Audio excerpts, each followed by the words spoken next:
Excellence, bonsoir. Bonsoir. Merci de nous accorder cette interview. On vous a vu très ému tantôt lorsque vous avez pris la parole. Est-ce que vous pouvez nous situer le cadre de cette cérémonie d'aujourd'hui? Merci beaucoup.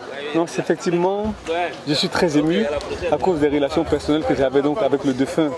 Le défunt, cette personnalité de très haut niveau, qui me faisait l'honneur de m'appeler jeune frère et que j'appelais affectueusement grand frère, qui était un exemple, un modèle de rigueur au travail et un modèle de loyauté.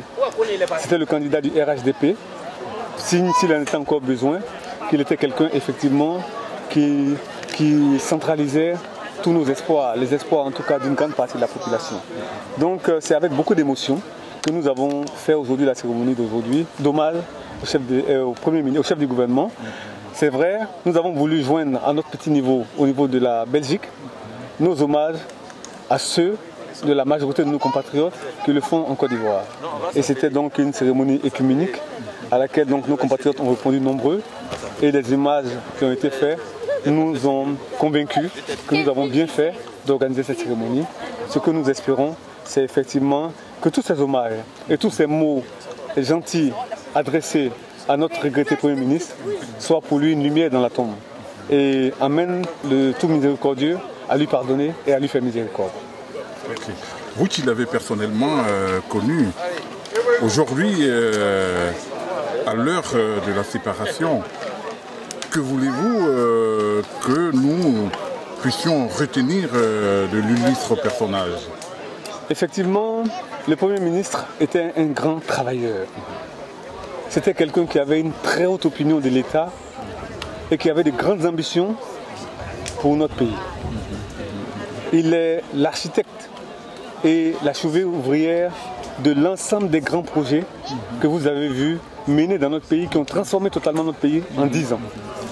Depuis le Golf Hotel, où effectivement donc il était à la tête du PPU, du programme présidentiel d'urgence, jusqu'au salon de la primature, il n'a ménagé aucun effort pour mener à terme ces grands projets dont notre pays avait tant besoin.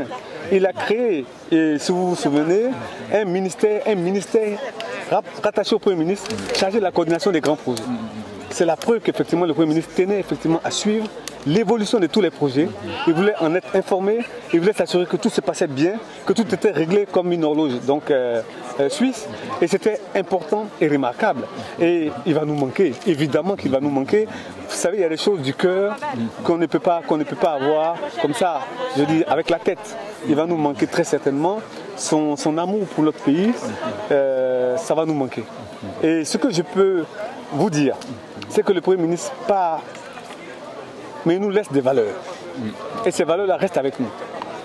L'amour du travail bien fait, la loyauté, l'engagement à 100%, et les morts à la tâche. Ça, ce sont autant de valeurs dont nous pouvons nous inspirer. Et ça, nous le gardons. Il a fini son séjour terrestre, c'est normal qu'il parte. Il laisse derrière lui beaucoup de souvenirs agréables. Il laisse derrière lui beaucoup de réalisations qui nous profiteront tous.